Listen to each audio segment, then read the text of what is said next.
आप देख रहे हैं न्यूज नेशनल वर्ल्ड, खबर वहीं अंदाज नया। रीवा के कलेक्ट्रेट कार्यालय में उस वक्त हड़कंप मच गया जब सेमरिया कांग्रेस प्रत्याशी अभय मिश्रा को जानकारी हुई कि इंजीनियरिंग कॉलेज की स्ट्रांग रूम में रखी 4 ईवीएम की मशीनें बदल दी गई हैं एवं अन्य ईवीएम की मशीनें जो लापता बताई जा रही हैं। जब इस मामले की जानकारी निर्वाचन अधिकारी से पूछने की कोशिश की गई तो सक्षम अधिकारी कुछ भी बताने से बचते नजर आए और कोई जवाब नहीं दे पाए। वहीं सेमरिया विधानसभा के कांग्रेस प्रत्याशी अभय मिश्रा ने मीडिया से बातचीत के दौरान आरोप लगाते हुए कहा कि अभी तक यह सुना जाता रहा है कि ईवीएम मशीन भी बदली जाती है, लेकिन आज इसका प्रमाण भी सामने आ गया है और यहाँ पर हमारे विधानसभा क्षेत्र में हुए मतदान के बाद 4 ईवीएम की मशीनें बदल दी गई हैं। उन्होंने कहा कि गत दिवस भोपाल में प्रत्याशियों की मीटिंग के दौरान विशेषज्ञों द्वारा प्रत्याशियों को हिदायतें दी गई थी कि वह अपनी ईवीएम मशीनों का मिलान अवश्य करवाएं। यही है प्रत्याशी आरोप लगा रहे हैं विधानसभा की। मशीन गड़बड़ नहीं की गई है। एक कमीशन के दौरान जो है पूरी सूची भी उसके व्हाट्सएप पे दे दी गई है और फाइनल जो 241 का जो भी है बना है वो भी वहाँ दे दिया गया है। नंबर मैच नहीं कर रहे सर, इनका ऐसा कहना है कि नंबर मैच नहीं कर रहे जो नंबर को प्रोवाइड करवाया गया। कमीशन के दौरान भी कुछ मशीनें खराब हुई उसको नहीं कमीशन ये शाम को अपने के काउंटिंग के बाद कुछ मशीनें ऐसी खराब हुई। प्रिसाइडिंग ऑफिसर ने रात को 8 बजे दिया है ये सब, जब वोटिंग पड़ने के बाद साइन कर वोटिंग के बाद सर ऐसी मशीनें खराब हुई बिना जानकारी दिए कैसे बदल दी?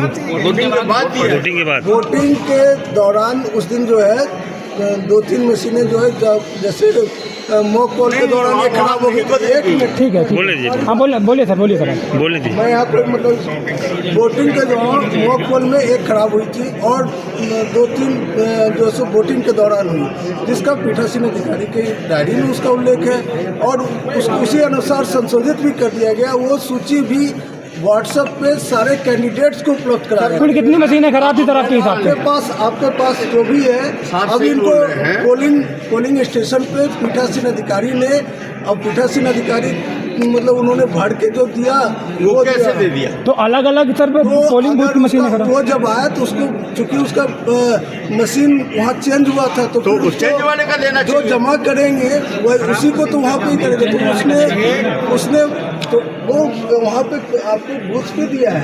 आप इस चीज़ को समझिए सर। आपके हिसाब से कितनी मशीनें खराब हुई? हमें तो बूथे से मतलब है ना साहब, हमें आपके घर से थोड़ी 4 के लगभग 5 का आरोप लग रहा है। एक का क्लियरिफिकेशन है 4 कमीशन के दौरान पुरानी सूची इनके पास थी। एक कमीशन मैंने मान लिए। ठीक है मैं जांच चल रही सर इसकी जांच चल रही है।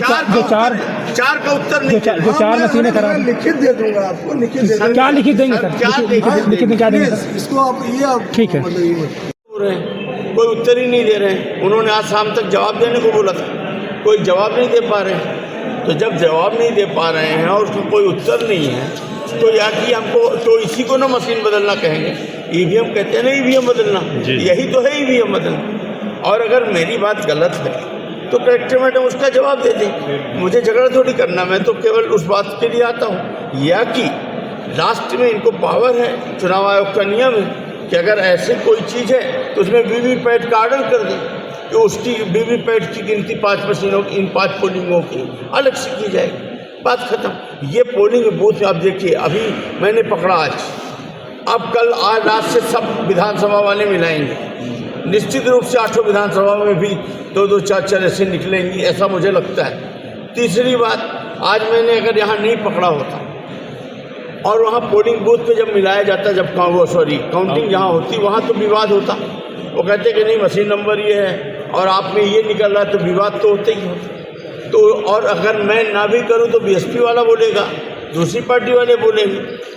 क्या मानते हैं आप, ये गलती है या फिर कुछ और है या फिर मुझे तो लगता है कि इन लोगों ने कोई न कोई मैनिपुलेशन किया है, अधिकारियों के माध्यम से कोई मशीनें बदली गई। मतलब जो अब तक अफवाहें उड़ती रही वो सही है कि क्या बात है साहब? आप उत्तर दे दो ना, आप पत्रकार महोदय आप उत्तर दे दो कि 4 मशीनें का ये उत्तर नहीं दे पा रहे हैं। इनके रिटर्निंग ऑफिसर के सर्टिफाइड कॉपी में दूसरा नंबर है और इन्हीं के प्रोसाइडिंग ऑफिसर जिससे वोट डलवाया उसमें दूसरा नंबर है। मैं क्या बोलूँ, सामने है। उसका उत्तर यही दे दे या इसका सलूशन बता दे। जब यहाँ से आपको राहत नहीं मिली तो राष्ट्रीय इलेक्शन कमिश्नर हाई कोर्ट जाएंगे आप तत्काल? ये तो सब बेकार की बातें हैं, बात की बातें हैं। अभी तो 2 दिन समय है, वहाँ पर काउंटिंग स्थल पर विवाद हो, काउंटर स्थल पर हंगामा खड़ा हो, उससे बेहतर है कि मैंने समय रहते कलेक्टर के पास अपनी बात रख दी, प्रशासन के पास अपनी बात रख दी, उसका समुचित हल निकाल लें, शांतिपूर्वक और निष्पक्ष चुनाव हो जाए और पब्लिक ने जो जनादेश दिया हो वो हम सबको स्वीकार है, बात खत्म। इसमें जो आज तक हल्ला होता आया है कि ऐसा होता है तो ये मानते हैं कि हो सकता है, प्रूफ में ला कर अब अगर वो ये प्रूफ नहीं है तो ये उसकी काट बता दें कलेक्टर महोदय या प्रशासन कि ये बात गलत है, तो हम मान लेंगे कि ये बात गलत है। और अगर ये काट उसकी उत्तर नहीं दे पा रहे हैं तो फिर जो होता आया है हल्ला था उसका तो ये प्रत्यक्षम किम प्रमाण